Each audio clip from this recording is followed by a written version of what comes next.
Olá, sejam todos bem-vindos ao evento de lançamento da 7ª edição do Anuário Brasileiro de Aviação Civil. Meu nome é João Henrique, sou o coordenador geral da publicação e junto aqui comigo está a Beatriz, coordenadora técnica. Obrigado pela presença de todos que estão nos assistindo, espero que gostem dos materiais que preparamos para vocês. Bom dia, Beatriz! Bom dia, João. Bom dia a todos. Obrigada por nos assistir. É um prazer estar em mais um ano proporcionando ao setor da aviação civil nacional informações muito importantes, principalmente nesse ano de retomada econômica. Ficamos muito felizes em poder atender o nosso público em nossa 7ª edição. Realmente, Beatriz, para quem está participando pela primeira vez do nosso evento, o IBA nasceu em 2016, mas atuamos desde 2010 com informações do mercado brasileiro da aviação civil. Temos como objetivo disponibilizar conteúdo e compartilhar conhecimento com os profissionais da aviação, contribuindo para o seu crescimento profissional e pessoal e também com o desenvolvimento tecnológico e econômico do setor. Por isso, atendemos todo esse público e esperamos que as informações reunidas no anuário sejam de grande relevância para vocês. Ao longo da nossa conversa, você poderá fazer perguntas aqui no chat do vídeo.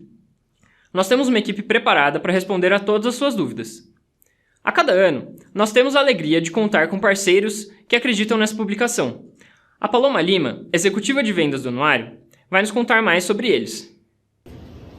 Bom dia, João. Bom dia a todos. Eu gostaria de agradecer aos nossos patrocinadores, Aerodesporto Brasil, Beyond Aero e aos nossos anunciantes, a Besata, Aeroporto Catarina, G2C Eventos, LC Engenharia de Projetos, RP Atividades Auxiliares ao Transporte Aéreo e Sinerjet e a todos os nossos apoiadores de mídia. Muito obrigada pela parceria e por tornar possível o desenvolvimento desta publicação que apresenta informações tão importantes para o setor e que auxiliam milhares de profissionais na tomada de decisões estratégicas. O anuário estará disponível para download ao final do evento no site do Instituto Brasileiro de Aviação. Obrigado, Paloma. Também teremos a participação de profissionais renomados e das principais autoridades do setor da aviação para contribuir com o debate e acrescentar informações que possam ser úteis. No capítulo 1, nosso conteúdo começa com as principais tendências do mercado, como o eVTOL da Embraer, as discussões sobre combustíveis sustentáveis de aviação e a lei do voo simples. E foi sobre isso que a Beatriz conversou com o Juliano Naumann, diretor-presidente da ANAC. Assista comigo esse papo. Olá, hoje eu estou aqui com o Juliano Naumann, diretor-presidente da ANAC, para falarmos um pouco sobre a lei do voo simples. Bem-vindo, Juliano, e obrigado por participar com a gente. Bom dia, Beatriz. Bom dia, pessoal. Eu que agradeço o convite, é um prazer estar aqui com vocês. Muito obrigada. E para iniciar esse bate-papo, eu queria perguntar como que foi o processo de criação e de implementação do programa Voo Simples. Excelente. Então, a gente estava ali em 2020, né? Pandemia, no auge ali da pandemia. Nosso setor, nem preciso falar, foi um dos mais atingidos, se não o mais atingido. A gente tomando uma série de medidas ali para combater a pandemia, para ajudar as empresas a superarem, né, a pandemia. Então, procedimentos que visavam proteger fluxo de caixa, procedimento para proteger a saúde das pessoas, proteger os passageiros, enfim. Foi um período bem intenso, uma série de iniciativas, tanto da aviação regular, comercial, quanto da aviação geral, em todos os segmentos, né? E uma coisa que o setor já fazia, a gente acabou fazendo mais ainda, que foi aprofundar a relação com os nossos regulados, né? A relação com toda a indústria. Então, a gente teve que trabalhar de mão dadas com eles mesmo. E, a partir daí, essa interação foi muito rica, sabe, Beatriz? A gente acabou percebendo que a gente conseguiu avançar e trazer soluções inovadoras, criativas, de uma maneira muito mais fácil, mais simples e mais rápida, trabalhando ainda mais perto da indústria.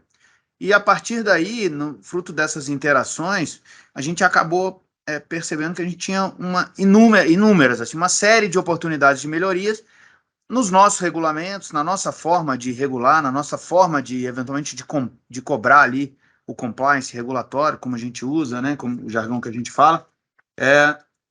Isso abriu uma janela de oportunidade para a gente, que foi não só sobreviver à pandemia, mas foi eventualmente construir um setor e um mercado, um ambiente regulatório muito melhor do que aquele do pré-pandemia. Então, enquanto os outros setores e as pessoas esperavam a pandemia passar para que tudo voltasse ao normal, a gente esperava a pandemia passar para que tudo fosse ainda melhor do que já era. Acho que foi esse mais ou menos o espírito, e aí o que a gente fez basicamente foi fazer reuniões com os regulados, com um foco específico em simplificação, em desburocratização, em oportunidades de melhoria do ponto de vista de forma. Não era menos sobre o conteúdo, sobre uma mudança regulatória de conteúdo, assim, e muito mais sobre simplificação de procedimentos, desburocratização mesmo. Foram mais de 70 reuniões num espaço de uns 40 dias, para você ter uma ideia, e a partir daí a gente coletou todas as informações de todos os setores da indústria. Enfim, tabulamos, né, criamos uma governança interna aqui na ANAC, fizemos uns procedimentos de Canvas, uns painéis de controle, umas coisas para a gente organizar tudo isso. E a partir daí a gente criou um cronograma de trabalho, né? Focado, claro, nos regulamentos, nos assuntos, mas também focado em cada uma das indústrias. No primeiro momento foi a aviação geral como um todo. A gente não chegou a conversar diretamente com a aviação regular, justamente porque a gente não queria misturar os assuntos. Então, o processo foi mais ou menos esse. Tudo isso começou ali para julho, meio de julho, meados de julho, e em outubro a gente lança o programa no Palácio Planalto. Bacana, acho que é bem importante a gente frisar aí que a gente tem melhorias, né? Sai de um cenário de pandemia para melhor dentro da aviação. E um ponto relevante que a gente tem são as mudanças nas taxas de fiscalização da aviação civil. A gente teve aí algumas alterações bem expressivas. O que mudou e quais os benefícios que estão atrelados a essas mudanças? Esse era um dos fatores aí, né, que a gente identificou como sendo, de fato, bem crítico e que a gente podia ajudar muito, simplificar muito. Para você ter uma ideia, eram 342 fatos geradores, eram 342 diferentes taxas. O que acontecia aí era muito comum, a pessoa pagava a taxa errada, não sabia qual taxa pagar, os fatos geradores eles se confundiam muitas vezes, se mudava alguma coisa no regulamento, aquele fato gerador já não sabia se era aplicável ou não, enfim, geravam todas essas confusões. Então a gente simplificou, passamos de 342 fatos para 25 fatos geradores. Uma premissa importante aqui, a gente definiu como diretriz que a gente só ia cobrar serviço que a gente agregasse valor. Então, ele precisa eventualmente de algum certificado para fazer uma operação diferente. Então, você agrega valor à atividade da pessoa para fazer um voo internacional, ETOPS, enfim. Se a gente não agrega valor, a gente não cobra, porque aí é a atividade do Estado, eu faço por outras razões, então eu não vou cobrar. Então, esse foi uma premissa importante. O que a gente fez também, considerando os diferentes níveis, diferente tamanho mesmo de cada um, né, de cada regulado, de cada empresa, foi criar níveis de complexidade. Então não faz muito sentido um pedido para uma empresa que tem 2 aviões, ela pagar o mesmo valor de uma empresa que tem 150 aviões, 100 helicópteros. Então a gente criou faixas de complexidade, a gente acha que isso faz muito mais sentido, é mais isonômico, mais razoável, e de fato, do lado de cá, os pedidos mais simples também são processados de forma mais rápida e mais simples, então não faria sentido cobrar o mesmo valor. Outra coisa que a gente fez, né, naquela lógica de só cobrar o que a gente agrega valor, tinha muita taxa ali no meio, que era a taxa de fiscalização. Isso eu preciso explicar, porque é difícil as pessoas entenderem. A gente ia no aeroporto executar nossa tarefa de fiscalização, muitas vezes o aeroporto estava, um exemplo do aeroporto, né, funcionava para todos. Tudo certo com o aeroporto, tá tudo ok, tudo bonitinho, mas mesmo assim tinha que emitir uma TEFAC só pelo fato da gente ter ido fiscalizar. É como se você parasse numa blitz, ô Beatriz, o cara pede seus documentos, tá tudo certo com você não bebeu, tá tudo ok, mas mesmo assim você paga uma taxa só porque ele te parou. A gente acha que não fazia sentido nenhum, excluímos as taxas de fiscalização, e para muitas tarifas a gente reduziu o valor mesmo. Aí tem a famosa taxa do balão, que era R$890 mil, a gente reduziu para R$20 mil. O resultado dessa história, enquanto era no 890 mil, a gente teve exatamente 0 balões, 0 pedidos de certificação de balão no Brasil. Então, a gente não tinha nenhum balão certificado no Brasil. Que voava certificado aqui era balão certificado fora, em outros países. E no primeiro dia de vigência da lei, a gente já recebe um pedido de certificação. Então, vamos ter aí, estamos no processo, vamos ter um primeiro balão certificado, né? O primeiro balão brasileiro, vamos dizer assim.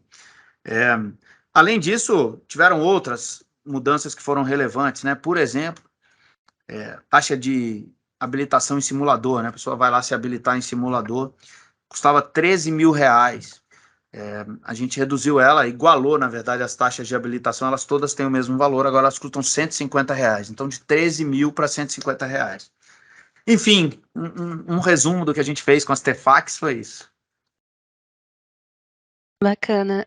E com isso, né, a tecnologia, ela com certeza é um importante aliado para a ANAC, né? E como vocês têm feito para se adequar a essas demandas digitais, garantindo tanto a segurança do sistema e também utilizando eles para essas fiscalizações, regulamentações? Você tocou num ponto importantíssimo, né? Um dos grandes pilares aí que nos permite fazer todas essas mudanças do voo simples e outras mudanças que a gente está fazendo na ANAC é TI, né? Esse mundo digital. No fim das contas, a gente trabalha numa indústria de ponta, do ponto de vista digital, né? Uma indústria que está sempre na linha de frente aí das inovações tecnológicas, e não tinha muito porquê a gente continuar com processos de papel, processos artesanais, né? Que dificultava muito a gente fazer certas iniciativas. Com a tecnologia, e a gente indo de vez para o mundo digital, vou chamar dessa forma, isso nos facilita e nos permite tirar uma série de burocracias e troca de documento, e troca de papel, e essas coisas todas que acabam custando tempo, dinheiro, né, dos regulados, e nosso também, né. A gente também tem que ser muito eficiente do lado de cá, porque, afinal de contas, é o suado imposto aí do brasileiro que mantém nossa atividade aqui. Então, a primeira coisa, Beatriz, que é importante falar, a gente tomou a decisão de ser o mais transparente possível, né? Abrir todos os dados. Então, antigamente, a pessoa tinha que solicitar informação para a ANAC, a gente pegava o dado que ele pedia, mandava, a coisa não... Então, o que a gente fez foi colocar no nosso site, de forma aberta, todas as informações que a gente tem disponível. Isso multiplica a capacidade de estudo, né? As pessoas estudam, conhecem mais o setor, isso facilita a atividade empresarial, o cara sabe muito melhor onde ele está entrando, como ele está entrando, tudo isso gera eficiência, gera emprego, gera desenvolvimento, e se gera eficiência, atinge o usuário lá na ponta, que é um negócio super importante. E, além disso, a gente parte aqui na ANAC por uma decisão, né, de investir muito em tecnologia. A gente cria um projeto prioritário aqui dentro, chama ANAC Integrada. Basicamente, o que a gente está fazendo é, além de integrar todos os nossos bancos de dados, o que a gente está fazendo é modernizando todos os nossos sistemas finalísticos, principalmente, mas todos os sistemas da ANAC e os finalísticos, de forma, claro, para eles serem integrados e para eles serem de mais fácil percepção, uso das pessoas. E, além disso, a gente vai para algumas iniciativas. Vou te dar um exemplo. Diário de bordo digital, né? Como funcionava, grosso modo, como é que era a lógica, Beatriz? A gente queria fazer alguma coisa, contratava uma empresa para fazer um sistema, então a gente desenvolvia aquele sistema e depois todo mundo tinha que usar aquele sistema, entrar no site, ir atrás de login, ter uma pessoa ali para carregar a informação. O que a gente fez, por exemplo, com o Diário de Bordo Digital? A gente cria um protocolo e qualquer um pode certificar o seu sistema conosco. O que importa para a gente, no fim das contas, é a informação fidedigna, a informação correta a bom tempo.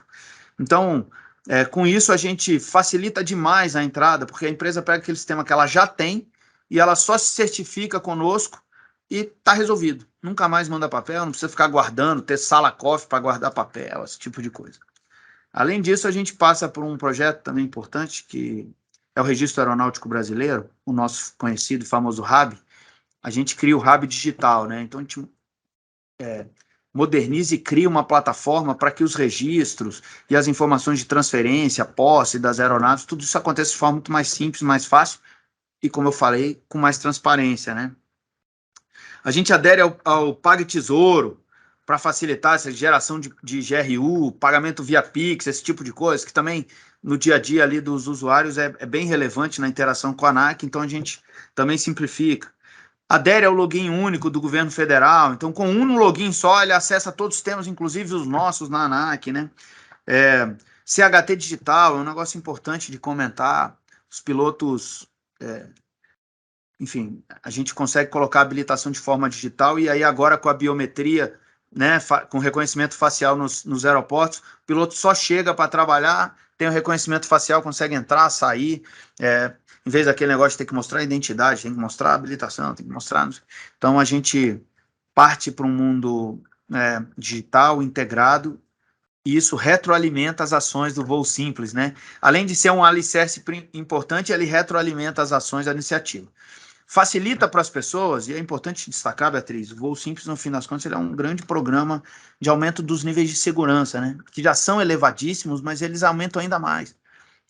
Na medida em que eu olho menos para a burocracia, olho mais para o que é importante, na medida em que eu tenho sistemas e consigo fazer análise de risco de forma mais proativa, né? Entender o que está acontecendo de maneira sistêmica, tudo isso, e era esse o nosso objetivo, liberar recursos e focar esses recursos no aumento da segurança, na vigilância continuada, nesse tipo de coisa. Então, acaba que a tecnologia é um pilar importante aí na estratégia do Voo Simples.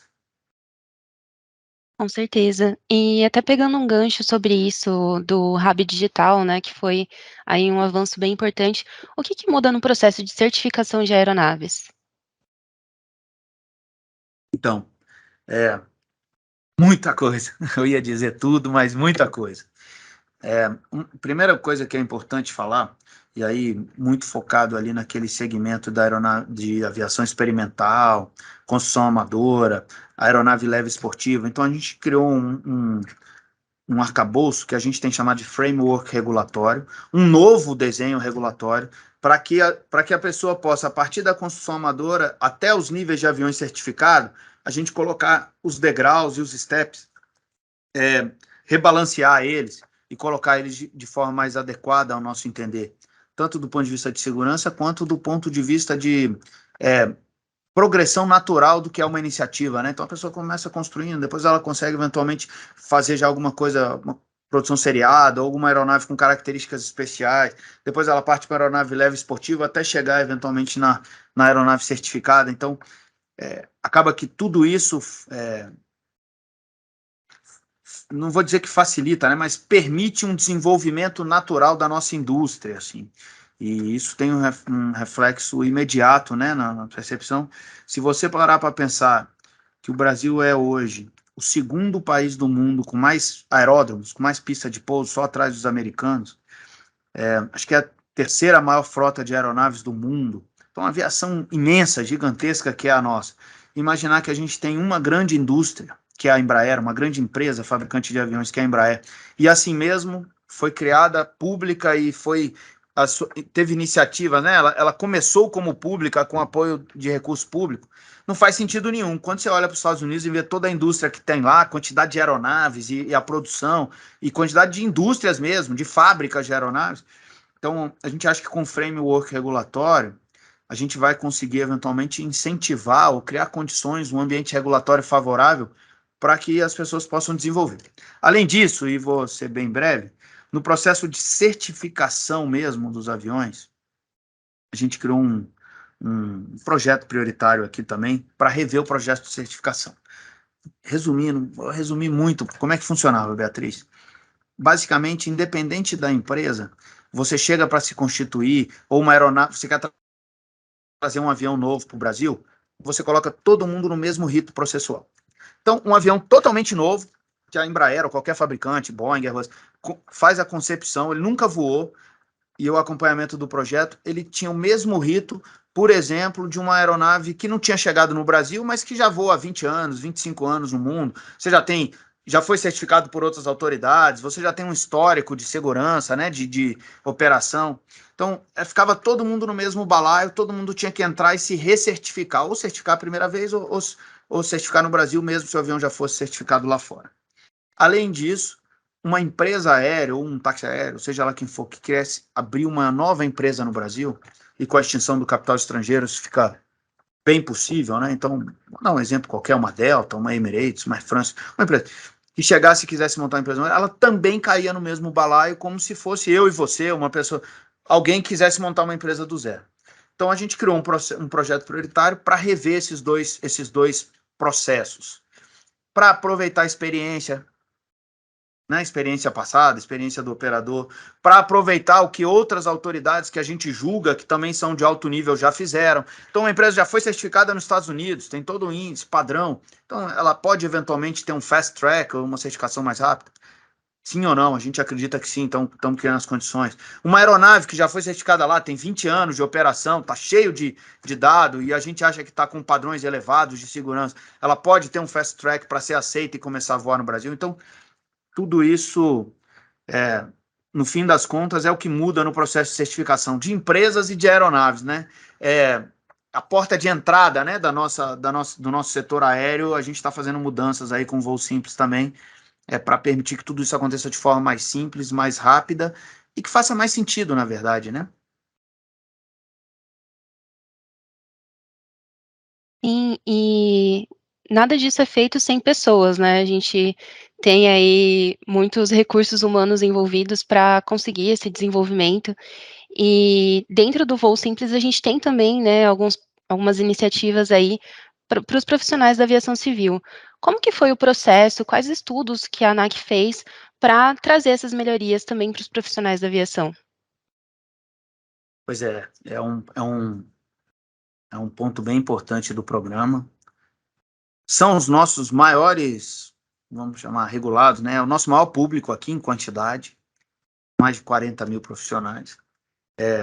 O que a gente fez foi a mesma estratégia, a gente se aproximou deles, a gente procurou entender quais eram as dificuldades, quais eram o que eles acreditavam que não agregava valor em segurança, mas que era mera burocracia, o que a gente podia fazer para melhorar, como a gente poderia trabalhar com eles também para que, né, a gente sabe que o importante é o piloto estar bem, estar tranquilo, estar bem treinado, estar com as condições de saúde em dia, ter experiência recente, né, para falar do piloto, mas isso se aplica a mecânicos, a todos. Então, a gente se aproximou deles, fizemos um trabalho, o SNA, por exemplo, nos ajudou muito, nos apoiou muito no Voo Simples desde o começo, e aí a gente acha também uma série de oportunidades de melhoria. Vou te dar um exemplo. Prova. A gente tinha alguns locais de prova no Brasil, não vou me lembrar aqui, mas acho que talvez, se eu não me engano, eram 12 ou 13 locais, que era onde a ANAC basicamente podia estar, e aí a pessoa tinha que se deslocar até esses locais, marcar a prova e fazer a prova. A gente faz uma parceria com a FGV e multiplica para mais de 40, a gente chega em todos os estados. A gente, por exemplo, não estava em todos os estados. Então a gente vai para todos os estados e aí a gente leva a prova até a pessoa, em vez da pessoa ter que se deslocar.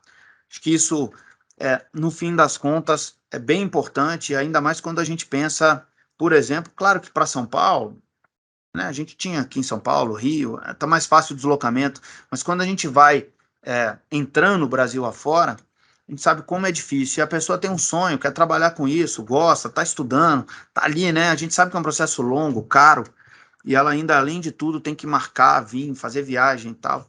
Então a gente faz uma parceria com a FGV, multiplica as salas, essa era uma premissa, a gente precisava chegar em todos os estados, então todos os estados da federação hoje têm opção para as pessoas fazerem as provas, a gente acha que com isso a gente ajuda, facilita também, né, a vida ali da pessoa, do profissional da aviação.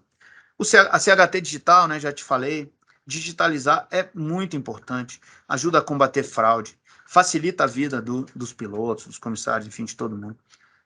Vou dar um exemplo para você, no fim das contas, uma oportunidade de melhoria que parece simples, mas que eu considero bem relevante, como eu comentei.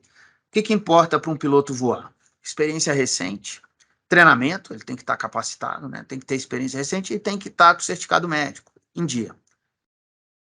Isso aqui tem seus períodos, e ele tem que fazer periodicamente, cada um no seu prazo. E, além disso, a gente ainda exigia que todo ano ele viesse na ANAC com um formulário para renovar a CHT dele, para pegar uma nova. A CHT tinha prazo de validade. Sendo que a CHT está válida, muitas vezes, vamos supor que a CHT está válida, até 31 de dezembro. Chega em outubro, vence o certificado médico. Ele não treinou de novo, não fez os cheques periódicos, não está voando há 9 meses, mas a CHT está válida. Não, ela agrega nada, ela não é importante, e ela era só mais uma burocracia para o piloto, né, para o profissional estar ali pedindo para a carteira estar válida. Então, a gente acabou com a validade, né? O que importa agora é a proficiência, o que importa agora é o certificado médico, o que importa agora é isso tem que estar válido. A carteira, uma vez que você tirou, ela é sua, né? Você tem a CHT. Ter a CHT significa que você pode voar? Não, depende das outras condições. E com tecnologia, com esse mundo digital que a gente vive hoje, a gente consegue garantir nos voos, nos pousos, nos planos de voo, que aquela pessoa está ali habilitada para fazer a operação.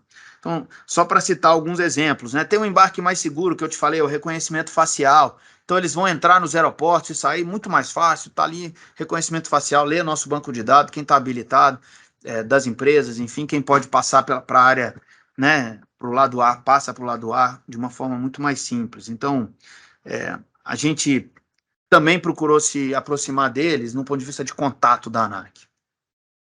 Então, a gente está criando uns grupos para diversos setores, mas para os pilotos, para os mecânicos também, grupos no Telegram. Então, a pessoa se inscreve, não é um grupo para trocar informação, mas é um grupo para a gente passar informação. Então, vamos mudar um regulamento tal, vai ter um workshop de segurança, lançou-se um vídeo tal, enfim, o FAA fez uma iniciativa X, uma forma da gente se aproximar e passar informação e deixar todo mundo, né, bem inteirado do que está acontecendo.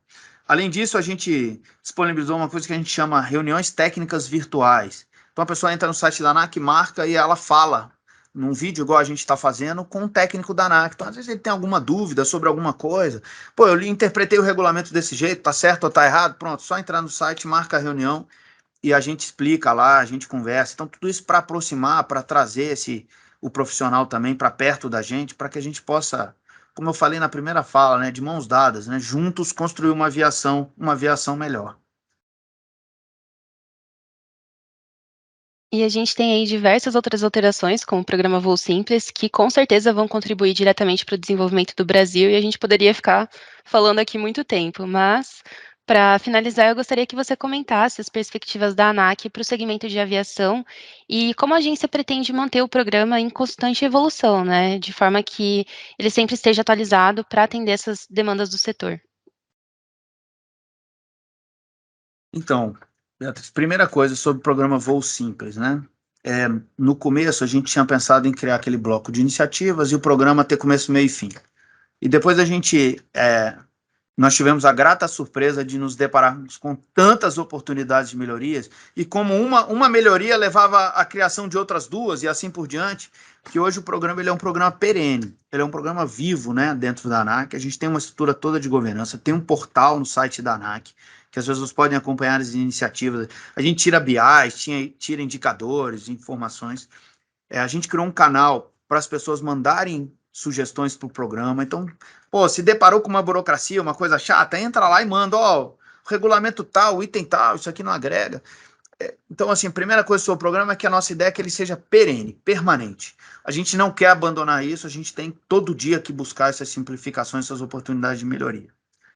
Em segundo lugar, tem um processo de aculturamento nosso, da ANAC, dos nossos servidores e do setor também. A gente precisa se acostumar cada vez mais com essa boa interação, com essa boa aproximação entre reguladores e regulados. Eu acho que o programa ajuda, é alguma coisa que a gente tem dado muito foco, a gente tem gastado muita energia com isso. Aquele distanciamento que vem com o jeito antigo de regular, né, de comando e controle. Então eu mando, você me obedece, depois eu fiscalizo para ver se você fez. A gente acha que cumpriu o seu papel, mas acho que a gente pode fazer muito melhor, fazendo diferente. Então, é alguma coisa que a gente vai gastar muita energia daqui para frente com o programa, nessa aproximação. E aí tem outras iniciativas que a gente fez na ANAC nesse mesmo sentido. Por exemplo, a regulação responsiva, que muda a forma como a gente fiscaliza, que muda a forma como a gente cobra os regulamentos, que muda até mesmo a forma como a gente enxerga os regulados. Vamos olhar, incentivar e premiar muito mais as boas iniciativas do que ficar simplesmente tentando achar, pegar e punir as más iniciativas. Vamos achar, pegar e punir também, mas vamos reconhecer, incentivar e disseminar boas práticas. Então, tudo isso com essa perspectiva de aproximação. Falando do setor como um todo, Beatriz, e essa é uma mensagem importante, a aviação do Brasil é muito grande, é uma aviação de ponta. A frota das nossas empresas regulares estão entre as mais novas do mundo. Em ponto de vista de ruído, emissão, eficiência, tudo. Só que a gente não pode esquecer que a gente vive num país em desenvolvimento, que tem seus problemas. Seus problemas até de renda mesmo. E para a gente universalizar o acesso à aviação, tornar a aviação de fato acessível, a aviação já é muito popular. 120 milhões de embarques, em 2019, quinto maior mercado do mundo, a aviação já é muito, muito popular. Mas para universalizar, para atingir de fato a classe C ali, e aí a gente chegar em 120 milhões de passageiros, para você ter uma ideia, significa ali alguma coisa na casa de 30 milhões de CPFs. 30 milhões de CPFs na classe A e B. Para a gente chegar na classe C, que são mais 115 milhões de brasileiros, você precisa focar em eficiência, em redução de custo, em tornar o transporte acessível de fato. Ou a gente senta e espera a nossa renda chegar aos níveis da Inglaterra. Então, com renda de nível da Inglaterra, você paga o transporte independente do preço. Com renda nível de Brasil, a gente precisa ser muito focado em custo e eficiência. Então, Voo Simples, Responsiva e outras iniciativas nossas aqui, esse vai ser um foco muito grande da ANAC nos próximos anos, já vem sendo, e a gente quer ainda avançar ainda mais, em reduzir custo mesmo, tornar o transporte mais eficiente, para que a gente possa atingir e universalizar o acesso à aviação, né, ao serviço como um todo. A pandemia mostrou o quanto a aviação é importante, né, Beatriz? Se você imaginar que 100%, não dá 100%, mas dá 95% das doses de vacina que foram para o Brasil, foram via transporte aéreo, seja porque chegaram de fora importadas, sejam porque foram produzidas aqui e transportadas por outros estados. A exceção, que é alguma coisa em torno de 5%, são as produzidas no Brasil e distribuídas em São Paulo. Aí foi pelo modal rodoviário. De resto, foi tudo aviação. Sem contar os médicos, profissional de segurança, os oxigênios, no caso de Manaus, né? O que fez o transporte aéreo para salvar aquelas pessoas. Então, a gente precisa, de fato, se debruçar sobre essa agenda, transformar aí a aviação num serviço que é acessível e universal. Em nome do Instituto Brasileiro de Aviação, eu gostaria de agradecer novamente, Juliana, por participar conosco da 7ª edição do Anuário Brasileiro de Aviação Civil e conversar um pouco comigo sobre o desenvolvimento do setor, que é tão importante aí para o Brasil e para o mundo. Muito obrigada. Poxa, eu que agradeço aí, um prazer estar com vocês. Um abraço. Muito obrigada novamente, Juliano. E como ele próprio disse, queremos sair da pandemia ainda melhores do que entramos. Por isso, no capítulo 1, você também encontra um panorama da aviação brasileira nesses últimos anos. Entre 2020 e 2021, a pandemia da Covid-19 afetou negativamente todos os setores da sociedade e a aviação não foi isenta de sentir as consequências. Nas 2 últimas edições do anuário, destacamos o quanto os impactos da pandemia repercutiram no setor aéreo brasileiro e é por isso que não podemos deixar de mencioná-los novamente, já que todo o ano de 2021 ainda sofreu com eles. No ano de 2022, as operações da aviação civil estão a todo vapor, mas ainda não atingiram os patamares praticados em 2019. Pois é, Beatriz. A pandemia afetou muito a nossa sociedade e diversos setores econômicos. Seguindo com o conteúdo, no capítulo 2, você encontra diversas informações sobre os insumos da aviação. Começamos com um panorama da indústria mundial e brasileira, que deu sinais de retomada econômica ainda em 2021. A receita das principais fabricantes de aeronaves registrou um aumento no comparativo com 2020. A Airbus aumentou sua receita em 4,5%, a Boeing em 7,1% e a Embraer em 15,4%. Ainda nesse capítulo, você encontra também a situação de consumo dos combustíveis de aviação, bem como análises a respeito dos recursos humanos. Já no capítulo 3, trazemos o conteúdo diverso sobre o comportamento do mercado no ano de 2021. A frota da aviação civil teve um incremento de 165 aeronaves no comparativo com 2020. Dos segmentos, a aviação experimental foi o único que apresentou redução em 2021, com a entrada de 53 aeronaves e a saída de 67, totalizando uma redução de 14 aeronaves na frota. Em termos de operações, em 2021, a aviação civil terminou o ano com uma quantidade de pousos e decolagens 27,5% acima do registrado em 2020, porém 27,2% abaixo quando comparado a 2019. Já a aviação geral superou os patamares de 2019 e 2020, enquanto a aviação comercial superou 2020, mas ainda permaneceu abaixo dos pousos e decolagens realizados pré-pandemia. No capítulo 4, você confere como foi o comportamento do mercado consumidor da aviação e como o transporte de pessoas e de cargas foi se recuperando ao longo do ano. Em termos de voos comerciais, os com destinos domésticos receberam 38% mais passageiros em 2021 do que em 2020. Apesar disso, as medidas de restrições de diversos países implicaram em uma redução de 39,5% no número de passageiros dos voos internacionais que tiveram os aeroportos brasileiros como origem ou destino, no comparativo do mesmo período. Eu conversei com José Ricardo Botelho, CEO da Alta, sobre o comportamento do mercado com as medidas de flexibilização da pandemia e com a retomada econômica. Confira comigo. Oi, pessoal, estou aqui com José Ricardo Botelho, diretor executivo e CEO da Alta, para conversarmos um pouco sobre o comportamento e as mudanças do setor aéreo nesse período pós-pandemia. Bem-vindo, José Ricardo, e obrigado por participar com a gente. Obrigado a vocês. É um prazer estar sempre presente aqui com vocês. Para começar, José Ricardo, você ingressou na Alta em 2020, no meio da pandemia, e era um momento muito complicado, né, na aviação. E de lá para cá, muita coisa mudou. Em 2022, principalmente com a vacinação da população, a gente já observa as operações retornando para os patamares muito próximos do período pré-pandemia. E nesses 2 anos, o que você enxerga que mudou no setor aéreo? É verdade, você mencionou uma coisa interessante. Como todos sabem, né, eu estava na ANAC, eu presidi a ANAC, e os números que nós tínhamos de previsão de crescimento, principalmente no Brasil, né, eram números fantásticos, né? Nós sabíamos que íamos crescer, a aviação como um todo na América Latina e no Caribe. E, na verdade, eu chego à Alta praticamente no primeiro dia da pandemia. Foi muito difícil a gente ver a aviação completamente parada. Mas também, como você mesmo mencionou aí, Beatriz, houve um processo muito grande, né? Por exemplo, a Alta, foi o que nós fizemos na Alta. Quando nós vimos que a aviação estava no chão e o setor corria diversos riscos, porque você tinha medo, você tinha informação desencontrada, né? Nós optamos por atuar de uma maneira técnica, de uma maneira propositiva e positiva junto aos países. Por quê? Imagine que de uma hora para outra os principais mercados fecharam. E foi o que nós fizemos. Nós optamos, vamos buscar informações técnicas. Então, buscamos informações sobre o filtro EPA, para informar as pessoas e aos países que voar era seguro, não era um vetor.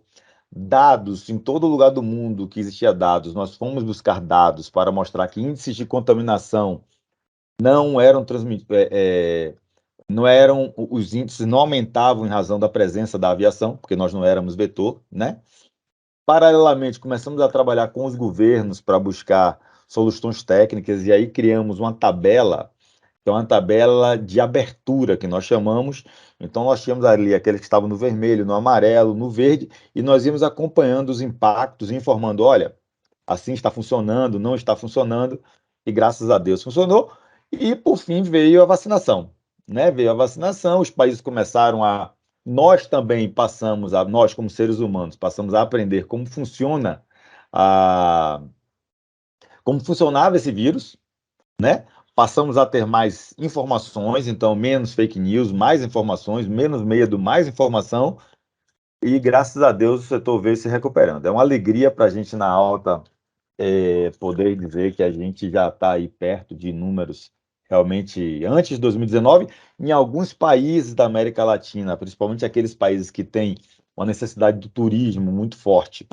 Esse setor já se recupera, até já passou 2019, e agora a gente está lidando aí para tentar melhorar já com a questão da crise na Europa, né? E a questão do combustível. Essa é a grande preocupação. Mas efetivamente o setor já está aí. A gente já vê países como Brasil, México, Colômbia, a Argentina está se recuperando muito bem. Esses países, algumas companhias aéreas já passaram e muito os dados de 2019, né? E países que estão um pouco mais atrasados, como o Chile, que demorou muito mais a abrir, mesmo tendo índice de vacinação muito alto.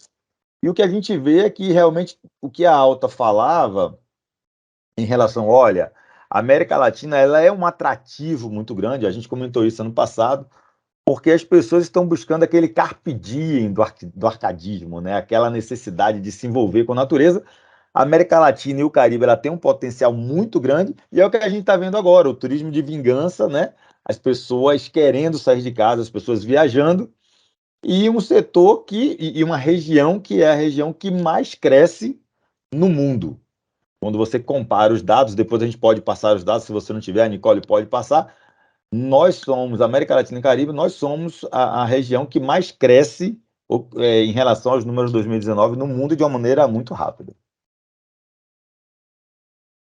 Bacana. E aqui no Brasil, né, uma importante conquista que a gente tem agora, recentemente, em 2022, para o setor, é a lei do voo simples. E como você enxerga que essa lei ela impacta em toda a cadeia da aviação? Quais são as melhorias que a gente pode esperar com ela? Olha, o Brasil, é bom que se diga, né? Eu me recordo de uma entrevista que eu vi do, do fundador da Embraer, né? O nosso grande, grande líder, né? O fundador da Embraer, um homem de uma história tremenda. E ele dizia o seguinte: uma vez perguntaram, porque o Brasil não tem pessoas que ganham o prêmio Nobel, como outros na América Latina ganham. Ele dizia: é porque o Brasil mata seus heróis, né? O Brasil, é importante você dizer isso, o Brasil tem as companhias aéreas mais pontuais do mundo, segundo dados internacionais. Não são dados do Brasil apenas, tá? Dados internacionais. O Brasil está, por auditoria internacional, entre os países mais seguros do mundo para se voar. Está entre os 5 mais seguros do mundo. O Brasil tem o maior número de operadores aeroportuários em um único país do planeta Terra. Significa concorrência entre os aeroportos. O Brasil tem uma lei que garante liberdade de rota e liberdade tarifária, o que é um avanço tremendo. E o Brasil tem um órgão regulador que é independente, efetivamente, baseado em lei, e que realiza um trabalho de amadurecimento junto com o Ministério da Infraestrutura e o DECEA, né, que são órgãos que muitas vezes executam ali a política pública, ou melhor, que realizam a política pública, que são exemplos a serem seguidos. Então, esses órgãos eles vieram em uma crescente de aprendizado. Eu acho que hoje esses órgãos estão aí entre os melhores que há, e eles adotaram, junto com a iniciativa privada, o que a gente chama não de uma agenda privada, não de uma agenda pública, não, uma agenda do Estado brasileiro. Uma agenda onde você tem os órgãos públicos e os órgãos privados sentados, cada um dentro de sua característica, né?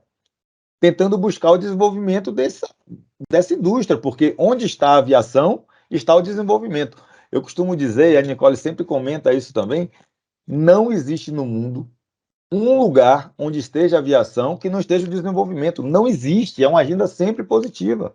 É para turismo, é para o business, é para infraestrutura, é para geração de negócios diretos, indiretos, induzidos. E isso tudo você pode ver em uma agenda que foi encabeçada pelos órgãos de governo, né? Que foi justamente a lei do voo simples. Ela facilita demais a vida, traz diversos benefícios.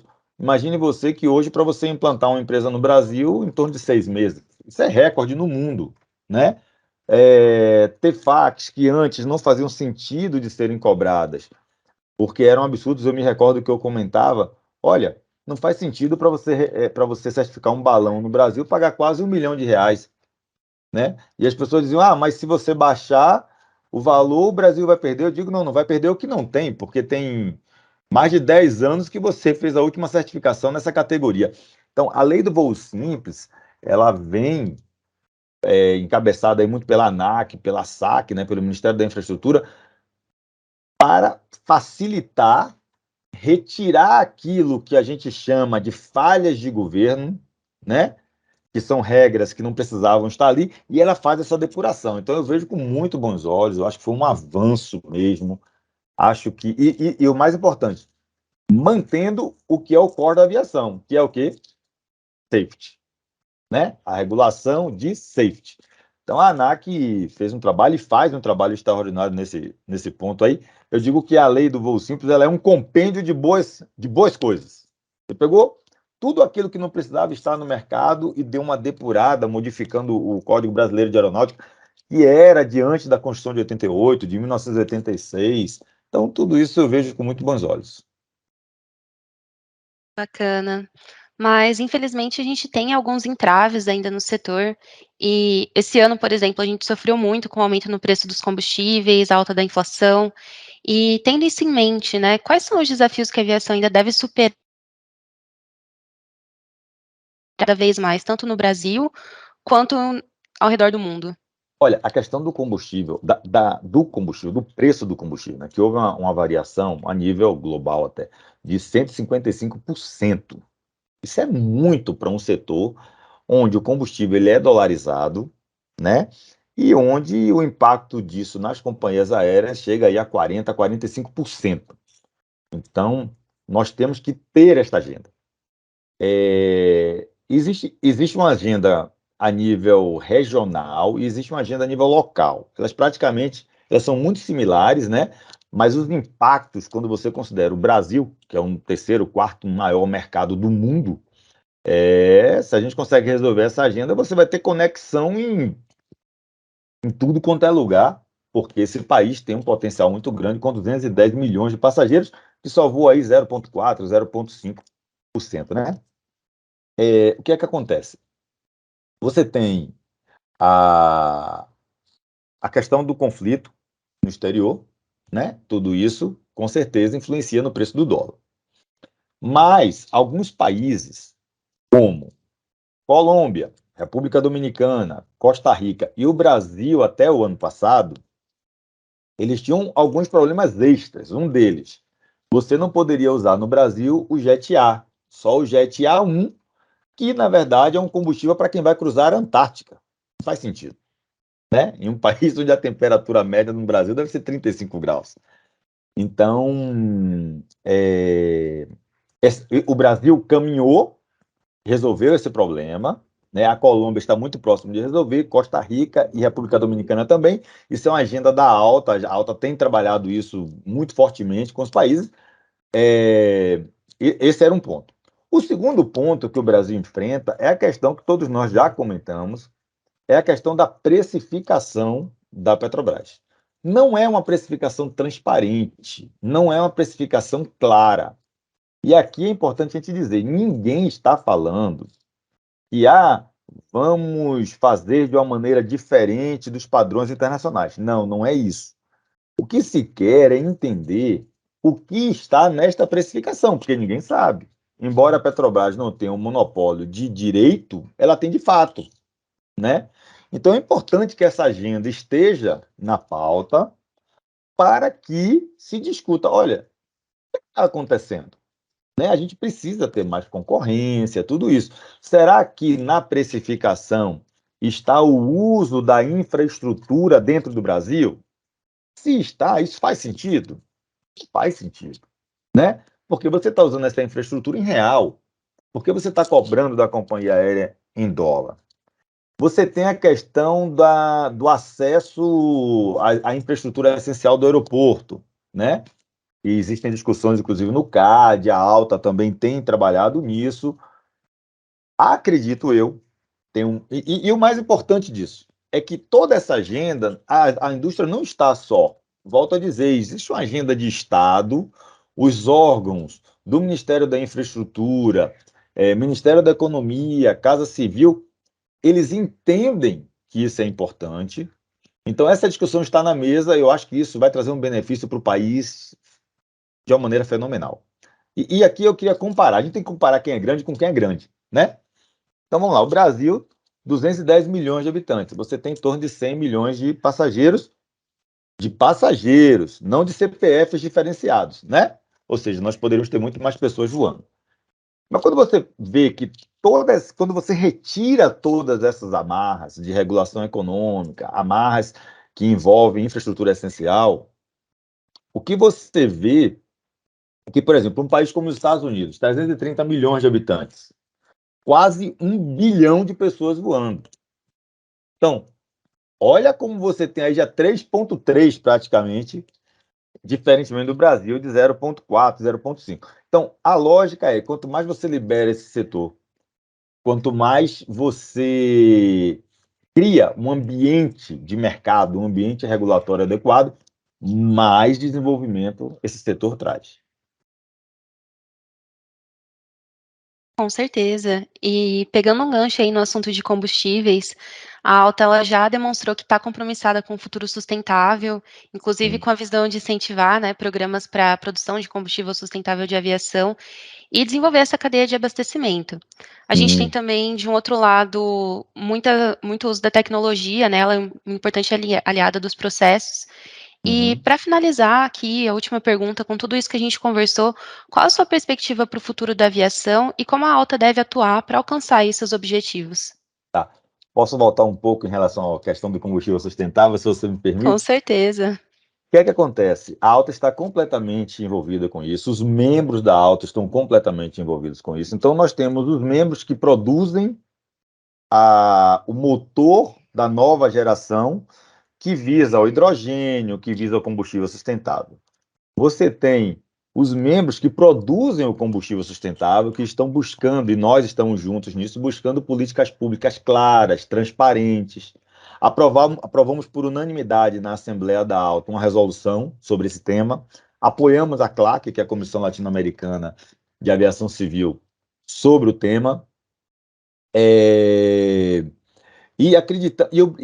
por que fazemos isso?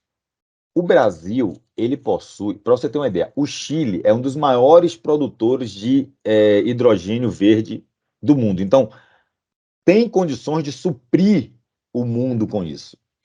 A Colômbia tem condições de produzir SAF com matéria-prima do próprio país. O Brasil possui as 5 melhores matérias-primas energéticas naturais para a produção de SAF. Então, aqui está o potencial para você desenvolver essa região nesse ponto. Então, a Alta ela está completamente envolvida porque nós não queremos perder a nossa competitividade como região. A gente tem que tomar muito cuidado com as escolhas governamentais, né? E a gente tem trabalhado junto com os governos para tentar dizer, olha, cuidado que às vezes uma posição errada aqui vai beneficiar outras regiões do mundo e diminuir a competitividade da própria América Latina e do Caribe, né? Então a gente tem trabalhado isso de uma maneira muito forte. Para te dar um exemplo, Beatriz, a gente tem trabalhado muito com o conceito de economia circular. O que é economia circular? A grande maioria hoje das coisas que nós utilizamos, você tem uma economia linear. Então, plástico, por exemplo, você utiliza o plástico e joga fora, né? E você tem membros nossos que trabalham com o conceito de economia circular, onde você não joga mais fora, você pega aquele produto que está ali, transforma em outro, depois transforma em outro. Então, a gente também está atuando, comentando e falando sobre essa questão da importância da economia circular, políticas públicas para estimular a economia circular, né? Porque imagine você o seguinte, eu posso fabricar a caneta na economia linear e jogar fora, tá certo? Quando eu fabrico a caneta, eu pago imposto, tá certo? Na economia circular, eu vou pegar esta caneta e vou produzir, por exemplo, um mouse de computador, tá certo? Não é lógico que com o mesmo produto, com a mesma coisa, que eu também pague tributo sobre aquilo. Então, o que é que está acontecendo? Se você fizer isso, você vai desestimular essa reciclagem, essa economia circular. As pessoas vão dizer, ué, eu vou pagar imposto de novo, então eu vou jogar fora, né? Então é isso que a gente tem trabalhado. Bom, baseado em tudo isso que a gente conversou, voltando aí para a sua pergunta, a última pergunta, eu sou muito otimista. Eu acho que a aviação é essencial para o planeta, né? A não ser que a gente voltasse a ser a Pangeia. A Pangeia, né? Quando a gente olha a Pangeia, antigamente o globo era um só. A parte continental, isso vai demorar para acontecer da maneira inversa. A aviação é o futuro. É um setor que emite apenas 2,5% de carbono e é o setor mais comprometido com a descarbonização. Aliás, com a descarbonização não, com essa questão do da sustentabilidade. Porque o descarbonizar pode implicar aí, vamos adotar qualquer medida, inclusive para a indústria. Não é isso. O que a gente quer é como fazer de uma maneira sustentável. Então, é uma indústria que tem atuado no hidrogênio, é uma indústria que tem atuado no SAF, melhores motores, buscado melhores rotas, porque você tem uma parte que vai depender da indústria, mas você tem a parte que vai depender dos governos. Melhores rotas, acordos de tráfego aéreo, né? Melhores, tudo isso. Acho que a América Latina e Caribe, como um todo, além do potencial turístico, tem um potencial de business, sim, muito forte. Então, eu acredito muito na recuperação. Olha a coisa interessante. Outro dia a gente estava num evento e eu falei assim, olha, é o único setor comprometido desde 2016 com isso, porque a gente assinou o Corsia, foi o setor que fez o Corsia, que corre atrás, que apoia a OASSE, e aí me disseram, não, mas tem um outro setor também que faz e tal, mas eles se reuniram há 3 meses atrás. Eu disse, olha, nós estamos desde 2016, isso dá quase o quê, né? É muito tempo já, são aí 6 anos, né? Quase 7 anos trabalhando com isso, buscando soluções em absolutamente tudo. Você vai olhar que o material que é feito, a aeronave está sendo modificado, que a sua comida não vem mais em plástico, muitas vezes vem em papelzinho reciclável. O canudos, né, já vem. E isso não é apenas vamos fazer. Na alta, até o PIN nosso é reciclável. O nosso PIN da alta, ele é feito com pneus de aeronaves recicláveis, né? Caramba, que Reciclado, legal. que é economia circular, e isso não foi invenção da alta, né? Vamos fazer justiça. A gente copiou isso da Latam, que está fazendo um trabalho aí muito forte, tem um projeto muito forte nisso. Então, é da maneira como a gente está atuando. É isso aí. Muito bacana escutar tudo isso, as perspectivas são muito boas mesmo para esse mercado de aviação, e vamos esperar aí que continue sempre em desenvolvimento e trazendo aí cada vez mais novidades e transformação para a gente, né, É, como um todo. Beatriz, é uma coisa legal que, assim, como é que se chama? Oh meu Deus, um show, né, do Fantasma da Ópera, não sei se você já assistiu, mas tem uma música chamada Point of No Return. E nessa música, assim, ó, não dá para voltar mais, é daqui para frente, né? Eu outro dia fui escrever uma coisa que me pediram, eu falei, olha, não vamos olhar mais para trás, porque a gente não está indo para lá. Vamos olhar, claro, a gente vai aprender com o que passou, mas vamos olhar para frente. E para frente tem muita coisa boa. Fácil nunca vai ser, né? Porque a gente não. Toda unanimidade é burra, você não consegue trazer a unanimidade, e é bom que assim seja, né? Mas a gente tem que olhar para frente. Então não vamos olhar para trás, porque o para trás já passou e a gente não vai para lá. A gente aprende com isso e segue o caminho. E a geração mais nova, ela exige isso da indústria. E é uma indústria que está se adaptando exatamente a essa nova geração. É o paperless, é a viagem seamless, né, com toda a tecnologia, com tudo. E também uma viagem onde você quer saber qual é o impacto e quais são as soluções que a indústria está fornecendo. E para finalizar, tem uma coisa legal aí. É importante que as pessoas também tenham consciência, porque muitas companhias aéreas, elas já fizeram um acordo de compensação de carbono. Então, a pessoa que viaja, ela também pode contribuir para essa compensação. E o que está acontecendo é que muitas vezes, quando vem o survey, né, que fala, olha, você quer compensar a sua viagem, tem muita gente que fala assim, não, eu não quero, e não clica ali. Ou seja, cadê o seu compromisso também? Esse é o compromisso de todos, não é só da indústria, não é só do governo, isso é um compromisso com as gerações futuras, né? Sim, com certeza. E em nome do Instituto Brasileiro de Aviação, eu gostaria de agradecer mais uma vez por participar conosco aqui da 7ª edição do Anuário Brasileiro de Aviação Civil. Muito obrigada, José Ricardo. Eu que agradeço, muito obrigado, um abraço a todos. Obrigado, José Ricardo. Seguimos olhando sempre para frente. Para finalizar, o capítulo 5, que introduzimos na edição passada e foi um grande sucesso, recebendo inclusive o prêmio Novanac 2021, trata sobre o aerodesporto no Brasil. Nesse ano, o professor Jorge de Moura Ferreira e a nossa parceira Marina Posch traçam um panorama do mercado brasileiro. A Beatriz conversou com a Marina sobre como foi o ano de 2021 e o começo de 2022 para os aerodesportistas. E para finalizar a participação dos nossos convidados aqui no evento, eu estou com a Marina Posch Kaluja. A Marina é diretora-presidente do Instituto de Aerodesporto Brasileiro. A Marina também é nossa parceira no capítulo 5 do Anuário, um capítulo que a gente inseriu no ano passado na publicação, e ele foi vencedor do Prêmio Nova ANAC 2021 na categoria Ideias Inovadoras na Formação de Profissionais da Aviação Civil. Marina, muito obrigada pela sua presença, seja bem-vinda. Muito obrigada, é um prazer estar sempre com vocês. O trabalho magnífico do Instituto Brasileiro de Aviação Civil, que eu acho que fomenta o interesse de todos em se situar dentro da aviação. E isso vai desde a aviação mais complexa até nosso lazer, hobby, entretenimento, experimentação desportiva, aonde se encaixa o aerodesporto. Sim, com certeza. E para começar, muitas coisas mudaram aí no aerodesporto do ano passado para cá, né, quando a gente introduziu esse novo capítulo, e eu queria que você comentasse um pouco sobre essas mudanças que aconteceram aí no mercado.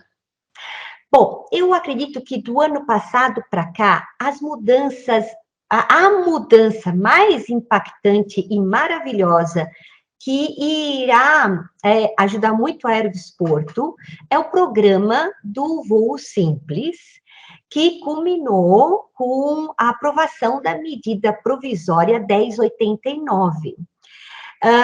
Então, isso simplificou muitos trabalhos e permite hoje com que indústrias da aviação experimental, da aviação leve esportiva, e, logicamente, daquelas enquadradas no RIBAC 103, possam fluir e ir para frente. Então, foram grandes mudanças, excelentes. Eu acho que tudo isso, todo mundo que trabalhou nisso, a ANAC principalmente, foi maravilhoso.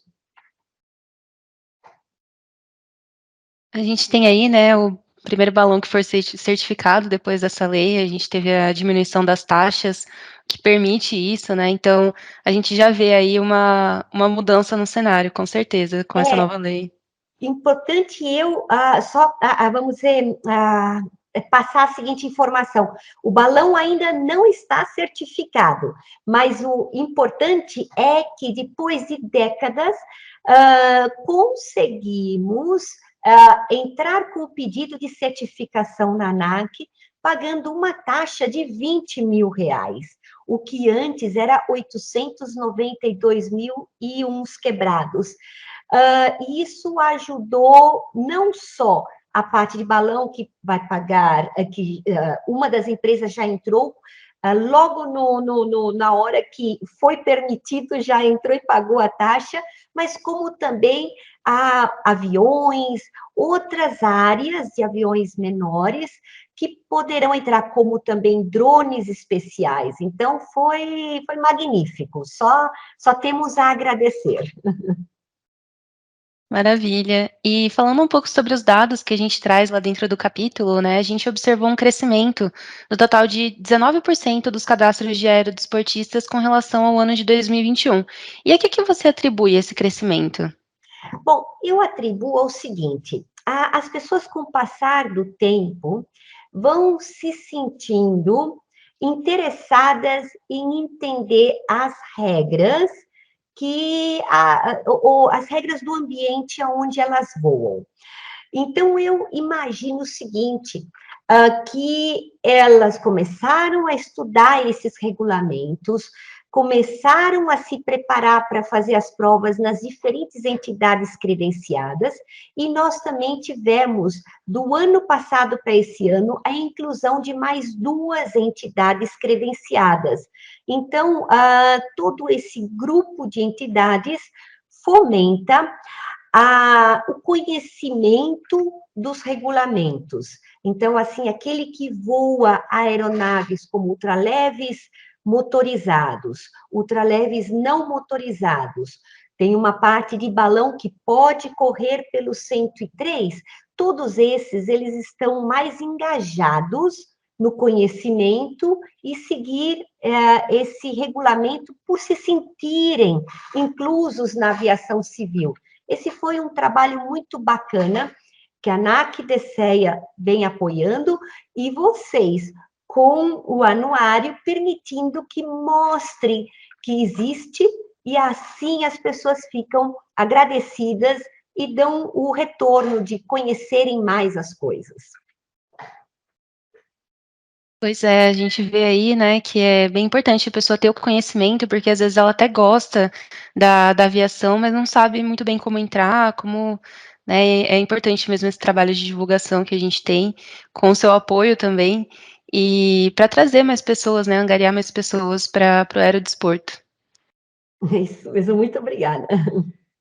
E com relação a 2021 ainda, como que a gente pode explicar um aumento nos centros de instrução de aviação civil e a diminuição dos provedores de serviços de aviação civil? Tá, isso existe o seguinte, havia um regulamento, que era o RBHA 141, por onde as escolas se formaram como provedores de serviços.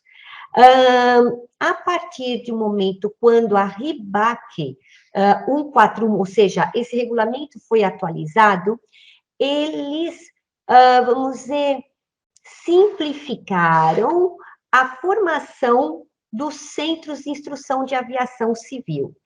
Então, o que acontece? Agora, aqueles que se formaram anos atrás ou décadas atrás, assim que vai vencendo cada homologação de curso, eles se encaixam no novo regulamento. Então, você vai ver no anuário que aumentou 8, por quê? Porque passaram do prestador de serviço para o SIAC. Mas, a parte disso, teve um aumento muito grande de SIACs e piloto privado. Isso tudo devido a umas melhorias entre você poder compartilhar aeronaves, tanto no centro de instrução como de lazer, eu posso ter uma aeronave, um avião, e posso também, quando não voar, deixar numa escola e ela utilizar essa aeronave para instrução. Então, tudo isso facilitou o crescimento. O que ainda não temos é uma escola, um SIAC de balonismo. Tem uma entidade, uma empresa participando disso, já tem todos os trabalhos prontos.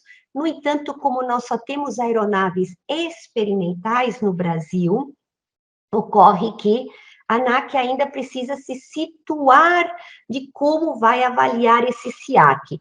Mas é muito importante que isso seja logo aprovado, para que a gente fomente esse crescimento de uma forma controlada. Ou seja, quando você tem um SIAC, você recebe o aluno, você tem todo um controle que a ANAC acompanha, você tem emissão de nota fiscal, então todo essa cadeia produtiva começa a andar com conhecimento, né? Porque aí o praticante, ele vai estar a par dos regulamentos. Isso é muito importante. Sem dúvidas. E, Marina, para finalizar, né, quais as suas perspectivas para o mercado de aerodesporto, né? A gente viu aí em muitos aspectos, a gente traz bastante dados no anuário, a gente vê um crescimento aí do mercado, e como que você enxerga, né, esse crescimento, as suas perspectivas e até as tendências que a gente tem para o aerodesporto no Brasil? Bom, a perspectiva de crescimento, ela é empolgante. Eu vou dar um exemplo do que aconteceu no final de semana passado. Teve o Campeonato Brasileiro de Paramotor e Paratrike na área concedida pela Prefeitura Municipal de Casa Branca para o Instituto do Aerodesporto Brasileiro. Nós emprestamos essa área para eles fazerem o Campeonato Brasileiro. Foi magnífico, super bem organizado, é algo excepcional. A CBPM, a Airboys Team, todos fizeram um trabalho magnífico, a direção técnica. Mas olha só o que aconteceu. Você tem os provedores de equipamento, né? Então, você tem aquele que faz revisão, aquele que faz hélice, aquele que faz motor, aquele que faz o velame, e assim vai indo. Com o resultado dos campeões, tanto na parte feminina, na parte geral, nas diferentes categorias. Eu vou lhe contar um caso de um rapaz. Ele veio com uma ajuda de um fabricante. Este fabricante já tão feliz com o resultado dele, já está dando equipamento para ele representar a marca e uma ajuda de custo mensal para ele voar e treinar até o campeonato do ano que vem e se preparar para o Mundial. Então, o que a gente sonha quando vocês visitam o site do Instituto é essa cadeia produtiva. Por quê? Este rapaz está fomentando o conhecimento deste fabricante. Este fabricante está ajudando ele a crescer. Isso já acontece na Europa, nos Estados Unidos, mas aqui ainda é uma coisa que estava em passos lentos. E eu sinto que agora vai mais rápido em todas as modalidades, porque o retorno, ou seja, o conhecimento das cidades que hospedam, que sediam os eventos, das cidades que têm um atrativo turístico aéreo, tudo isso faz com que a cadeia produtiva geral do aerodesporto cresça e aquela do turismo, hotéis, restaurantes, artesanatos e assim vai. Então, por exemplo, os hotéis de Casa Branca estavam lotados.